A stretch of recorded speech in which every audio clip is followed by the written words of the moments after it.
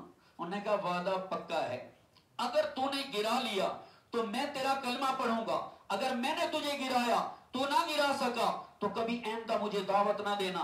میرے پیارے نبی نے فرمایا ٹھیک ہے۔ یہ بھی پہلوان کھڑا تھا اور ادھر دائی اللہ کھڑا ہے۔ یا ایھا النبی انا ارسلناک شاہدا ومبشرا ونذیرا وداعیا الی اللہ باذنہ وسراجا منیرا۔ یہ دائی اللہ تیار ہو گئے کشتی کے لیے، لوگ کٹھے ہوئے کہ محمد اس کو کیا ہو گیا صلی اللہ علیہ وسلم، رکانہ سے کشتی کرتا ہے۔ لوگ بھی دیکھنے لگے، حضرت رکانہ اس وقت تو حضرت کوئی نہیں تھے، پہلوان تھا، آ گیا میدان میں، میرے نبی بھی آ گئے۔ جب لڑنے لگے تو یہ رکانہ گر گیا اور حضور علیہ السلام نے گرا لیا. رکانہ کہتا ہے محمد صلی اللہ علیہ وسلم دیکھیے ابھی تو میں سنبھلا ہی نہیں تھا. حضور نے فرمایا پھر آ جاؤ. اب پھر کھڑا ہوا, پھر جب لڑے تو پھر کہنے لگا اے محمد ابھی تو میرا پاؤں پھسل گیا. حضور نے فرمایا پھر آ جاؤ. جب تیسری مرتبہ آیا تو پیارے نبی صلی اللہ علیہ وسلم سینے پر تھوڑا سا بیٹھے. جب گرتا ہے نا پہلوان تو ایک اوپر چڑھ جاتا ہے, تو اتنا بوجھ پڑا سوائے قصبہ اونٹنی کے. یہ قصبہ اونٹنی میرے نبی کی اونٹنی تھی, اس پر جب نبی بیٹھے ہوتے تھے تو وہی آتی تھی, وہ بوجھ اٹھا سکتی تھی, یا ابو بکر صدیق بوجھ اٹھا سکتا تھا. حضرت علی کے سر رکھا تھا میرے نبی نے حضرت علی کے یہاں ران پر, وہی اترنے لگی. حضرت علی یوں یوں ہونے لگے اور ماتھے پر بل اور بڑی عجیب کیفیت. صحابہ نے پوچھا یہ کیا ہو رہا تھا, آپ تو شیر خدا ہیں. انہوں نے کہا بھائی وہ صدیق تھا جو بوجھ نبوت اٹھا سکتا ہے, میں نہیں اٹھا سکتا. جب وہی اتر رہی تھی تو میرا تو یہ ایسے لگا تھا میری جان ہی گئی تھی. تو جب بوجھ پڑا نا تو یہ رکانا کہنے لگا بس بھائی میں ہار گیا, پڑھاؤ مجھے کلمہ. میرے نبی نے اس کو کلمہ پڑھایا. کلمہ پڑھنے کے بعد کہنے لگا اے محمد صلی اللہ علیہ وسلم ایک بات ہے. حضور نے فرمایا بتاؤ. کہا مجھے تو نے نہیں گرایا, لگتا ہے مجھے تیرے اللہ نے گرایا ہے. میرے نبی نے فرمایا ہاں تجھے میرے اللہ نے گرایا ہے. تو دیکھو بھائی اللہ پاک نے خود فرمایا قل ھذہ سبیلی ادعو الی اللہ علی بصیرۃ انا ومن اتبعنی وسبحان اللہ وما انا من المشرکین. اے میرے پیارے حبیب اپنی ساری امت کو اعلان کر دے یہ ہے میری راہ, میں بلاتا ہوں لوگوں کو اللہ کی طرف حکمت بصیرت کے ساتھ. میرا بھی یہ کام ہے, میرے ماننے والوں کا بھی یہ کام ہے. اللہ کی راہوں میں نکلنا, دین متین کو سیکھنا, پھر اس دین متین کو سیکھ کر کے دوسروں تک پہنچانا. بلغوا عنی ولو آیہ, پہنچاؤ میری طرف سے چاہے ایک بات ہی تمہارے پاس کیوں نہ ہو. یہ میری آپ کی ذمہ داری ہے. علماء کو اللہ جزائے خیر دے, یہ حضرات بھی محنت کرتے رہتے ہیں, جماعتیں بھی آتی جاتی رہتی ہیں. تمام احباب سے گزارش ہے, یہاں بھی جماعت آئی ہوئی ہے, نماز جمعہ کے بعد تعلیم کا حلقہ بھی لگے گا اور 3 دن جماعت یہاں ہے. آپ حضرات سے گزارش ہے کہ خوب نصرت کریں. نصرت یہ کھانا وانا نہیں ہے, نصرت گشتیں کروانی ہے, لوگوں سے ملاقاتیں کروانی ہے, تاکہ ہمارے کہنے سننے سے کوئی بھائی پکا نمازی بن گیا, کوئی بھائی پورے دین پر صحیح چلنے والا بن گیا تو میری آپ کی بخشش کا ذریعہ بن جائے گا. کوشش کریں گے بھائی انشاءاللہ. اللہ پاک ہم سب کو عمل کی توفیق عطا فرمائے. سنتیں پڑھیں.